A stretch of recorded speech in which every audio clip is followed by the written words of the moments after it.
Hello friends. आज हम बात करने वाले हैं coordinates of A point in space. Actually हम जानते हैं कोऑर्डिनेट है वो प्लेन में हम कैसे लिखते थे। वो टू कोऑर्डिनेट मतलब एक्स एंड वाई हम यूज करते थे, लेकिन यहां पर 3 डायमेंशन है। स्पेस मतलब 3 डायमेंशन R3।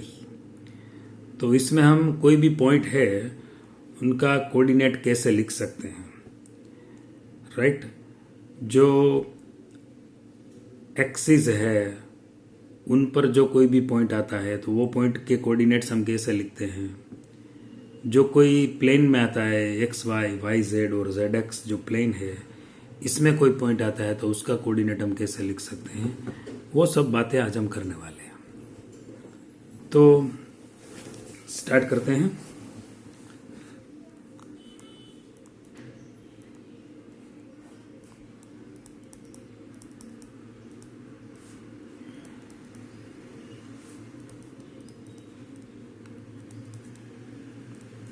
राइट। अब टॉपिक क्या है हमारा, coordinate of A point in space मतलब R3। अब जो हम बात करने वाले R3 में बात करने वाले हैं। पहले मैं एक फिगर यहां पर ड्रॉ करता हूं।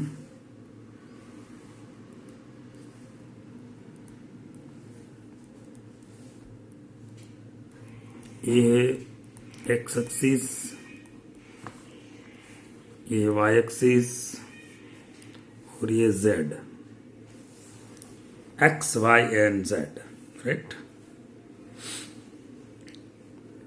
अब और 3 जो एक्सिस है उसका जो क्रॉस मतलब इंटरसेक्टिंग पॉइंट है वो ओरिजिन O00, उसका कोऑर्डिनेट हम लेते हैं। अब मुझे क्या करना है कि यहाँ पर एक पॉइंट मैं P लेता हूँ। अगर मैं यहाँ लूँगा तो आप बोलेंगे कि ये एक्स वाई प्लेन में है, क्योंकि ये जो एक्स और वाई है वो एक्स वाई प्लेन है। अगर मैं यहाँ लूँगा कहीं पर भी तो आप बोलेंगे ये तो एक्स और जेड प्लेन में है।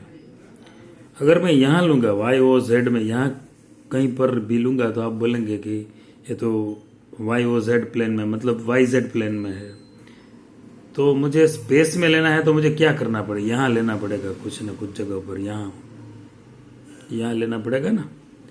तो यहाँ मैं अगर लूँगा तो 3 डायमेंशन फिगर है, तो मुझे जो परपेंडिकुलर ड्रॉ करना है वो मैं कैसे ड्रॉ करूँगा, वो थोड़ी दिक्कत आ जाएगी। क्योंकि जब हम ड्रॉ करते हैं प्लेन में और जो पॉइंट है अगर मैं स्पेस में रखूँगा तो समझने में दिक्कत होगी।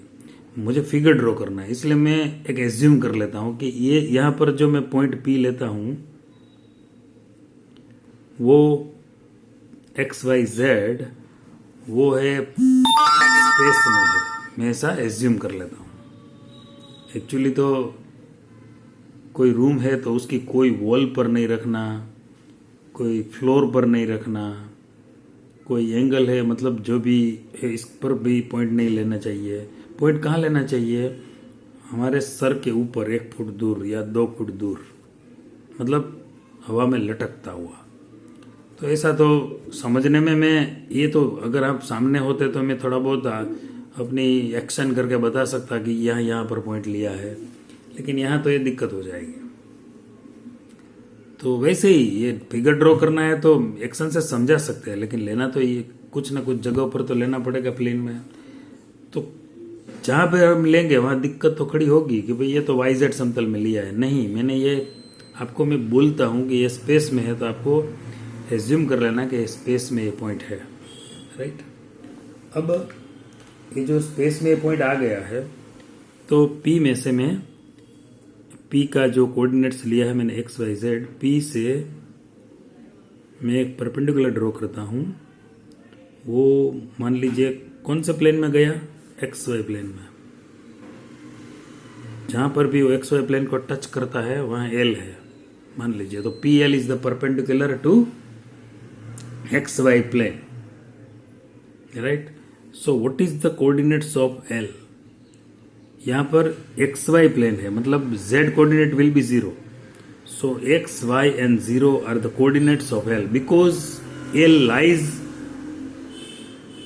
in xy plane. That is why the z coordinate will be 0. अब मुझे P से एक और परपेंडिकुलर ड्रॉ करना है। ये P से वो मैं ड्रॉ करता हूं xz प्लेन में। वो मान लीजिए वो यहाँ पर M है, पॉइंट M है। वो xz समतल मतलब प्लेन है, उनको जहां टच करता है, राइट, वो पॉइंट एम है। एम का कोऑर्डिनेट कौन सा होगा? P M is perpendicular to X Z plane, that is why the coordinates of M is X, 0 and Z, because in X Z plane Y coordinate will be 0. Similarly अब मुझे कौन से plane में बाकी रह गया ड्रॉ करने के लिए? तो यहां पर मुझे P से ये जो मैं ड्रॉ करता हूं ना, वो परपेंडिकुलर है PN is perpendicular to ZY plane, मतलब YZ प्लेन। आपको फिगर से तो यकीन नहीं आएगा, लेकिन जब बोलते हैं कि भाई ये YZ प्लेन पर हम परपेंडिकुलर ड्रॉ करते हैं तो कहीं ना कहीं तो इसको खींचना पड़ेगा लाइन। तो यहां n पॉइंट है। What is the coordinates of n? In YZ plane x coordinate will be 0, so 0x, 0y and z are the coordinates of n. अब मुझे थोड़ा और आगे बढ़ना है। एल में से मैं x एक्सिस पर ड्रॉ करता हूं एक परपेंडिकुलर, तो यहां पर पॉइंट मिलेगा A lies on x axis, so y and z coordinates will be 0. So what are the coordinates of A? x, 0 and 0. Now draw the perpendicular to from L to y.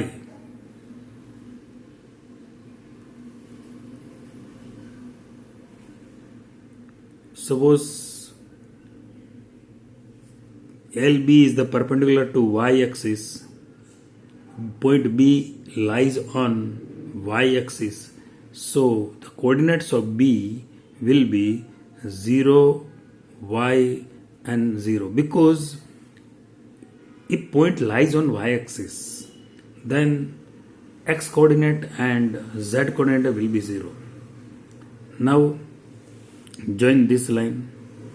It is NB is the perpendicular to y-axis भी बोल सकते हैं. Now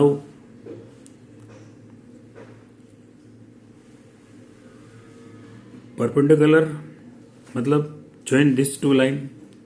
M यहाँ पर है, right? Now draw the perpendicular on z axis from N. Suppose this point is C, so 0, 0, Z, because C lies on Z axis, that is why the coordinates of C is 0, 0, Z, and connect these 2 points. So you can see this is the cuboid, right? अब इस figure को हम थोड़ा describe करते हैं। P is the point in space, right? देख लेंगे यहाँ पर। So x, y and z, the coordinates of, तो P draw 3 planes parallel to the coordinate axis to meet the axis in A, B and C, A, B and C respectively.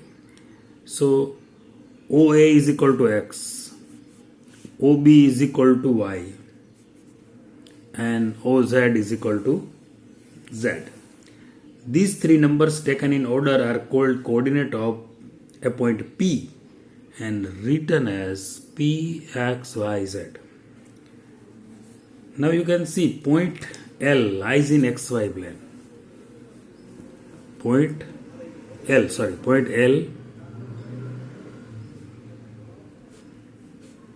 lies in XY plane. So the coordinates of L is X, Y and 0, because in XY plane Y coordinate will be 0, and here PL is perpendicular to XY plane. So PL is equal to mod Z. ये कैसे हो गया? क्योंकि हम जानते हैं कि जो coordinate of L is XY0, sir यहाँ पर हम डिस्टेंस फाइंड करेंगे तो क्या होगा? 0 minus X whole square, Y minus Y whole square, Z minus, right. तो यहाँ जो 1 मिनट वाई जेड प्लेन है, PL फाइंड करना है। x minus X whole square, Y minus Y whole square, Z minus 0 whole square.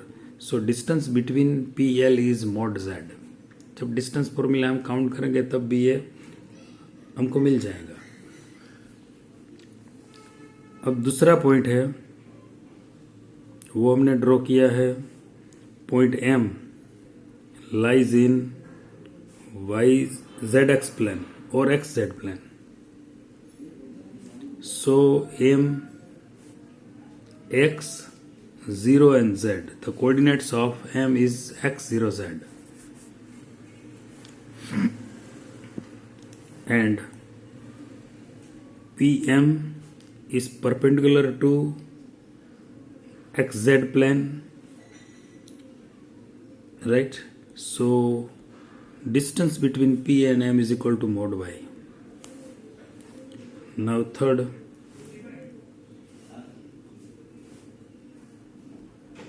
point N lies in YZ plane. So N 0 YZ and PN is perpendicular to YZ. So PN is equal to mod X, right. तो ये हो गई जो हमने perpendicular draw किए थे उसका distance, मतलब उसका मेजरमेंट कितना हो गया है, मतलब कितना होता है वो हमें पता चलता है। आगे ये हम थोड़ा बहुत जब फाइंड करेंगे एक्सिस डिस्टेंस फॉर्मूला, तब ये ज़्यादा अच्छी तरह समझ पाएंगे। Now you can see also the coordinates of any point on x-axis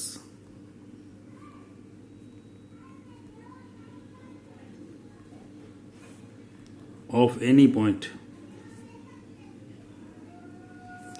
on x-axis will be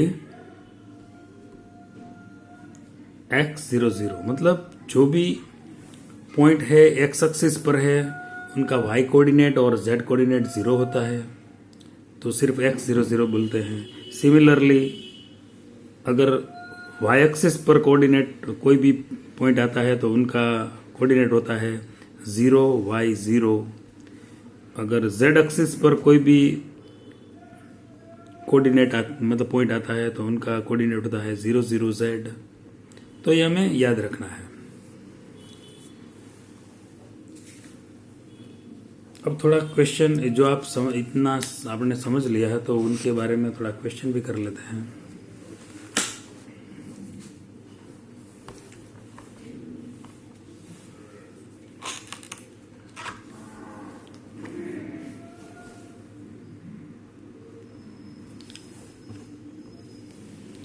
question है first one, A point is on x-axis. What are its y and z coordinate? ये तो आप समझ सकते हैं कि अगर point x axis पर है तो उसका y एंड z कोऑर्डिनेट्स क्या होगा, उसका y and z coordinate will be 0। So answer क्या होगा, y एंड z कोऑर्डिनेट्स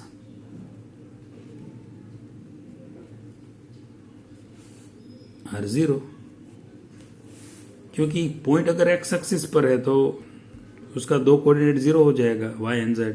अगर पॉइंट y एक्सिस ऊपर है तो उसका दो कोऑर्डिनेट 0 हो जाएगा x एंड z। इस तरह question 2, A point is in xz plane. What can you say about its y coordinate?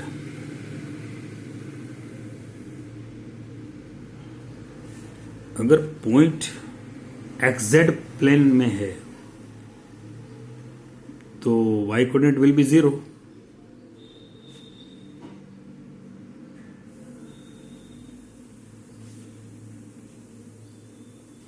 ये 0 हो जाएगा। थर्ड क्वेश्चन हमारा क्या है, the x axis and y axis taken together determine a plane known as, क्या बोलते हैं, x एंड y से जो प्लेन बनता है उसको क्या बोलते हैं हम। सीधा आंसर लिखता हूं, क्वेश्चन लंबा है तो वो मैं पीडीएफ में दे दूंगा, वो x Y plane. Next question, give the coordinates of point A B and C, it is denotes the perpendicular from point P 3 4 5 on x Y and Z, right. तो एक्स एक्सिस पर हम कोई coordinate मतलब draw करते हैं तो उसका coordinate क्या होगा, अगर एक्स एक्स पर है पॉइंट ए तो y coordinate and z coordinate will be 0 and the first coordinate of p is 3, that is y 3 0 0। Second coordinate मतलब y coordinate of p is 3 मतलब 4 है तो b will be 0 4 5 0 and the third coordinate of p मतलब z coordinate of p is 5, that is why the coordinate of c is 0 0 5, you can see from figure. Now the distance formula,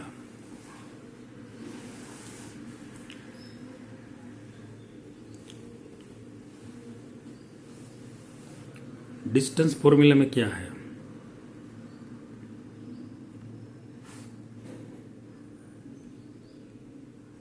distance between two points,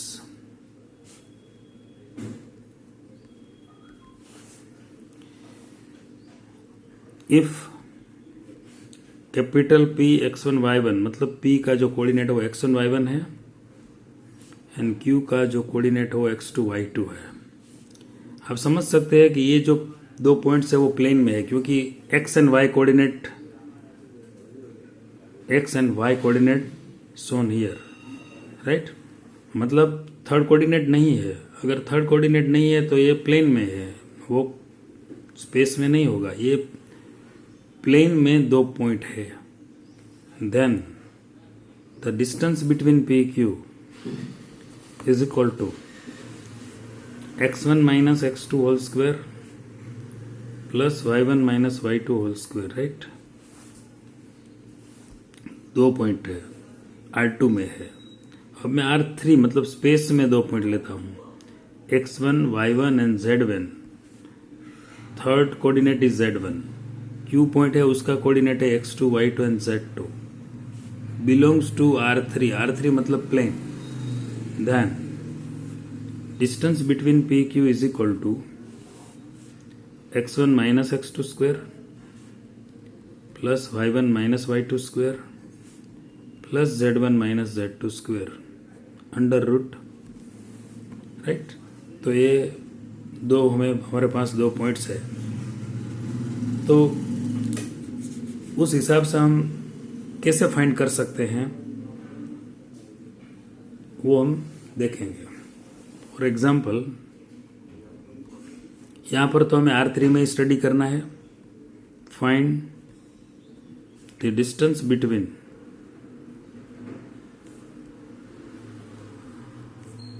the points A 2 3 1 and B 1 -2 3 0 sorry. अब हमें क्या करना है, this is x1 y1 z1 and this is x2 y2 z2 right.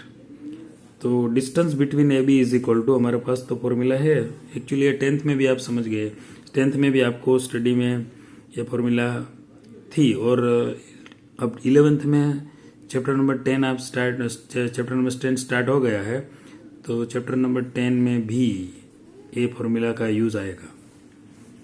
तो 2 - 1 whole square 3 -2 sign साथ में ही लेना, 1 - 0 उसकी साइन बहुत इंपॉर्टेंट होती है यहाँ पर। यहाँ 2 - 1 है तो 1 बचेगा, 1 square 1 minus minus plus 3 + 2 5 5 square 25 और 1 - 0 1, तो ये हो गया 27। अब 27 का स्क्वायर रूट तो नहीं मिलेगा, 9 × 3 हो जाएगा, तो आंसर मिलेगा 9 का स्क्वायर रूट 3, तो 3√3 is the distance between these 2 points right. बहुत ही सिंपल है। R2 में है तो x1 y1 और x2 y2 होगा। यहाँ एक क्या है फॉर्मूला में, एक z कोऑर्डिनेट बढ़ जाता है, यहाँ x y1 - y2 स्क्वायर है, यहाँ एक थर्ड कोऑर्डिनेट बढ़ जाता है z1 - z2 स्क्वायर, बस इतना ही फर्क है, बाकी तो सेम ही है।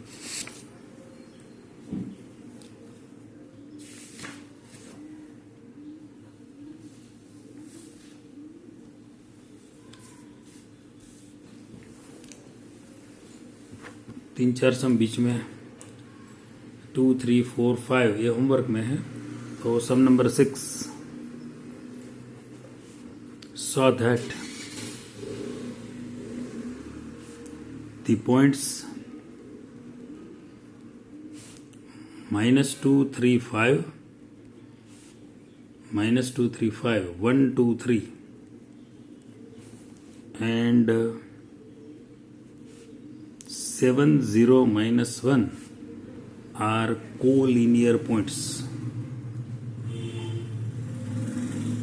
हमें ये पॉइंट्स कोलिनियर है वो प्रूव करना है। कोलिनियर मतलब क्या है, एक ही लाइन में आते हैं, कौन मतलब लिनियर है पॉइंट, लिनियर पॉइंट्स है। तो हमें क्या करना पड़ेगा, डिस्टेंस फाइंड करना पड़ेगा। डिस्टेंस हम फाइंड करेंगे उसका।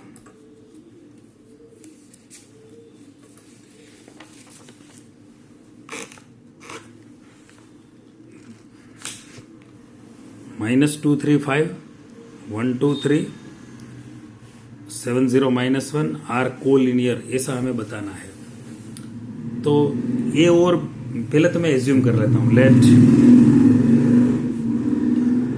ए -2 3 5 B 1 2 3 and C 7 0 -1 are the 3 points in space. हमें क्या करना है, 2 पॉइंट है, ए एंड बी के बीच में डिस्टेंस फाइंड करना है, बी और सी के बीच में जो डिस्टेंस है वो फाइंड करना है, और अंत में ए और सी के बीच में जो भी डिस्टेंस है वो फाइंड करना है। अगर दो डिस्टेंस ए बी और बी सी, मान लीजिए कोई भी दो ए बी बी सी और ए सी में से दो कम डिस्टेंस है, उनका हम टोटल करेंगे, और वो थर्ड डिस्टेंस जो भी हो उसके बराबर ये आ जाता है, तो हम कहते हैं कि A B C are collinear, otherwise not. यहाँ पर तो होगा distance between A B is equal to -2 -1 whole square 3 - 2 whole square plus 5 - 3 whole square right. तो क्या होगा, -3 स्क्वायर प्लस 9, यहाँ 3 - 2 1 है, उसका स्क्वायर 1 हो जाएगा, 5 - 3 है 2 का स्क्वायर हो जाएगा 4, तो ये हो गया 14। Distance between A B is 14। अब हमें बी सी फाइंड करना है। B C 1 minus 7 x1 minus x2 square वाली फॉर्मूला है, मतलब डिस्टेंस फॉर्मूला का यूज ही कर रहे हैं हम। 2 minus 0, 3 minus minus 1, third coordinate में से थर्ड कोऑर्डिनेट सब्ट्रैक्ट करना है। तो 1 माइनस 7 माइनस 6 स्क्वायर 36 हो जाएगा, ये 4 हो जाएगा। 3 माइनस माइनस प्लस 1, सो 4 स्क्वायर 16 हो जाएगा, तो ये हो गया 56। 14 4 जा, सो 2 रूट 14 यहां पर मिल गया। अब हमें क्या करना है, ए सी फाइंड करना है, distance between A and C. -2 minus 7 plus 3 minus 0 square plus 5 minus minus 1,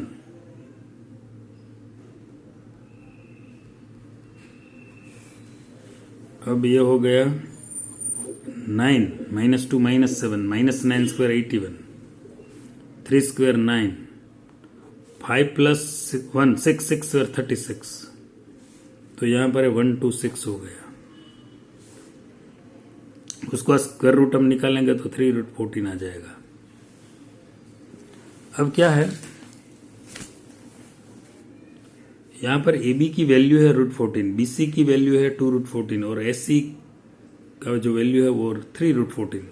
तो ए बी और बी सी का यहाँ if A B here A B plus B C is equal to root 14 plus 2 root 14 is equal to answer मिल जाएगा 3 root 14, मतलब ये ए सी हो गया। ए सी का value the distance between A and C is 3 root 14, that is why AB plus BC is equal to AC. So ABC are collinear.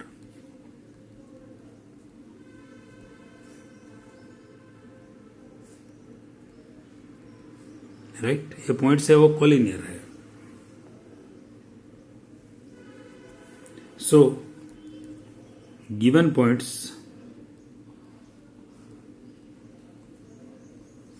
Are collinear, right.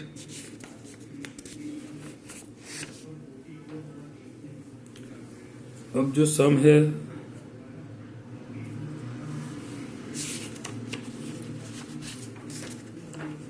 Next, some number 7 homework में है, सम number 8 हम ले लेते हैं।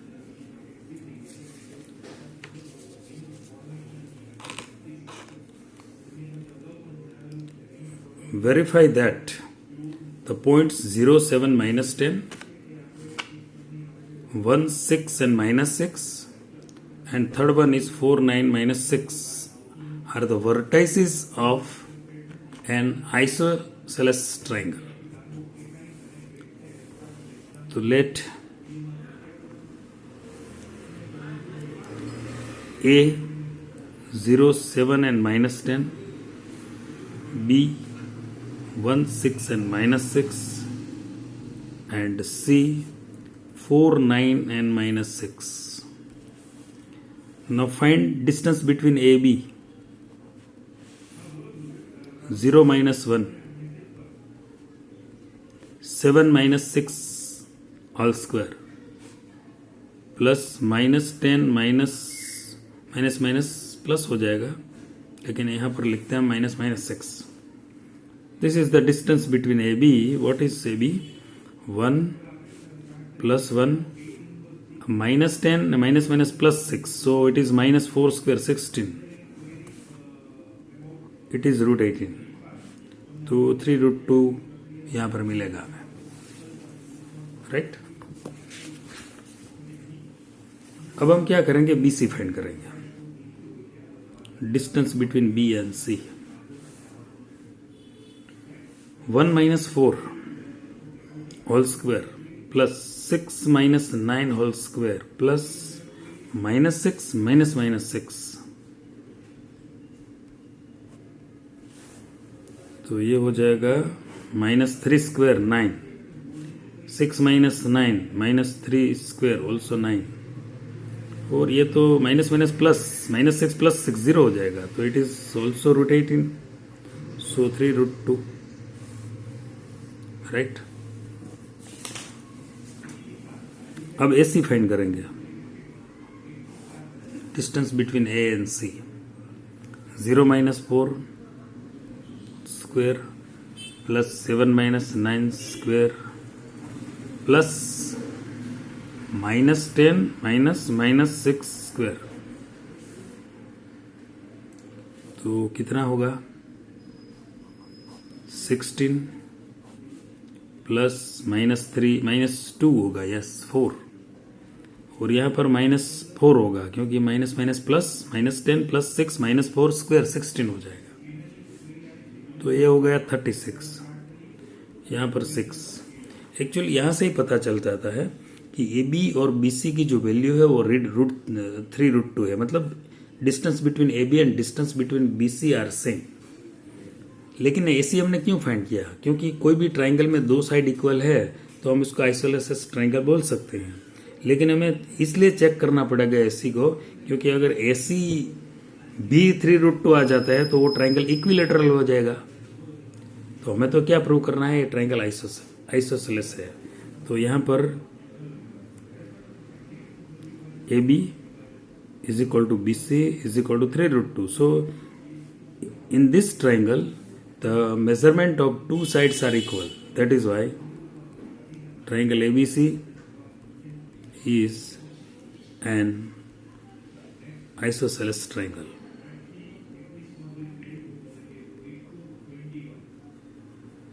Right? So those points, मतलब so given points are the vertices of an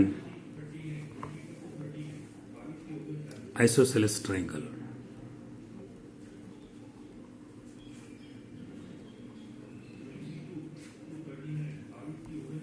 Right?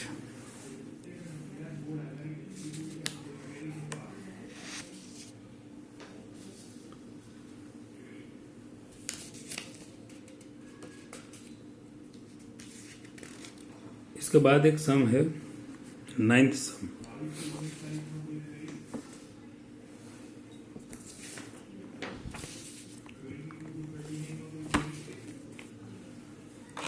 यहाँ पर आप क्वेश्चन देख सकते हैं। अब example number 9, verify that the point 0 7 10 -1 6 6 and -4 9 6 are the vertices of a right angle triangle.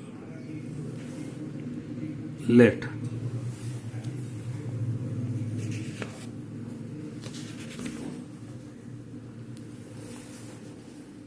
A 0 7 10, B -1 6 6, C -4 9 6 and right। अब हमें क्या करना है? यहाँ पर पहले AB फाइंड करेंगे, distance between AB 0 -1 whole square plus 7 -6 whole square plus 10 -6 square.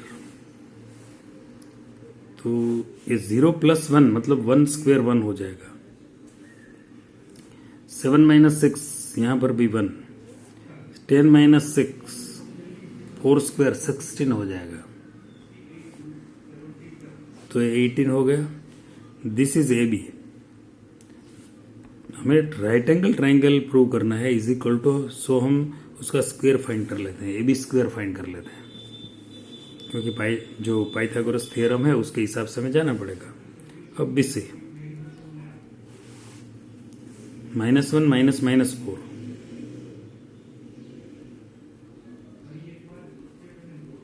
Plus 6 - 9 plus 6 - 6,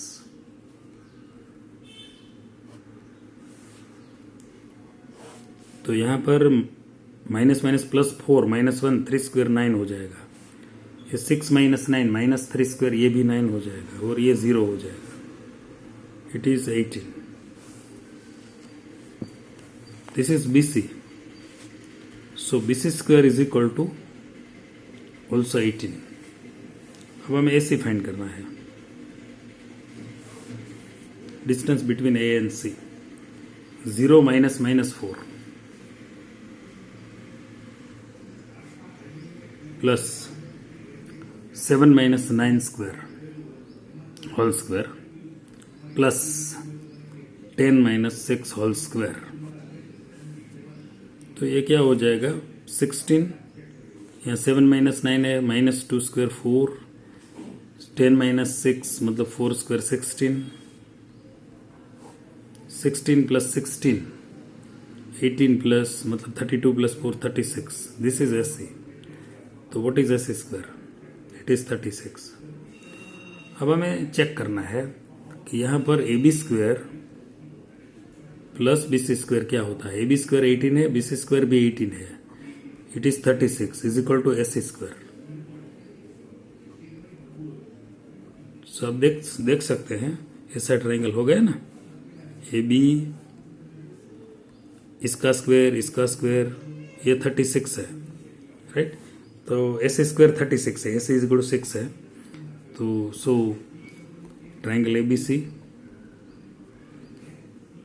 is a right angle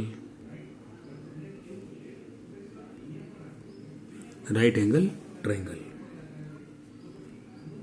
So we can say given points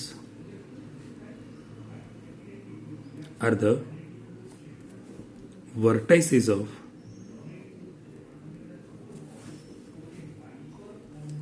right angle triangle.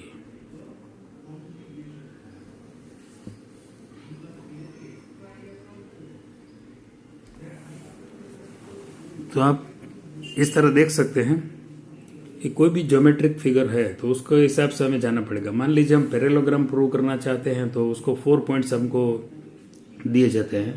तो हम AB फाइंड करेंगे, BC फाइंड करेंगे, SC find, AB BC, right, CD और AD 4 distance हम find करेंगे. उसके बाद हम क्या करेंगे, जब 4 डिस्टेंस फाइंड हो जाएंगे तब हमें क्या करना है,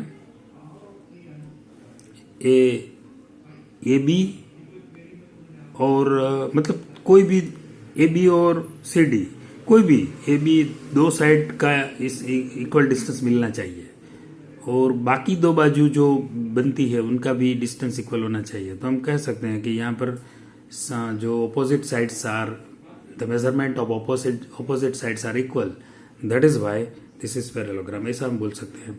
तो कोई भी ज्योमेट्रिक फिगर स्क्वायर प्रूव करना है, रोम्बस प्रूव करना है, रेक्टेंगल प्रूव करना है, तो उनके हिसाब जो उसकी प्रॉपर्टीज है वो हमें पता है. तो डिस्टेंस फॉर्मूला के थ्रू हम कोई भी ज्योमेट्रिक फिगर है उनका डिस्टेंस निकाल करके, दो पॉइंट के बीच का डिस्टेंस निकाल करके हम ये कह सकते हैं कि ये स्क्वायर है या फिर रोम्बस है या फिर राइट एंगल ट्रायंगल है या फिर इक्विलेटरल ट्रायंगल है. कोई भी जो भी फॉर्मूला मतलब जो भी पॉइंट्स हमें दिए जाते हैं उस पॉइंट के हिसाब से हमें सिर्फ डिस्टेंस फॉर्मूला का यूज करना है, राइट. तो डिस्टेंस फॉर्मूला के थ्रू हम कोई भी ज्योमेट्रिकल फिगर है उसका यहाँ पर बाकी तो बहुत सारी मेथड होती हैं, लेकिन यहाँ पर जो हमने सिर्फ डिस्टेंस फॉर्मूला का ही स्टडी किया है अभी तक, तो डिस्टेंस फॉर्मूला के थ्रू हम ये बता सकेंगे कि ये जो भी वेरीफाई करना है, जो भी ज्योमेट्रिकल फिगर के बारे में वो हम वेरिफिकेशन कर सकते हैं, राइट.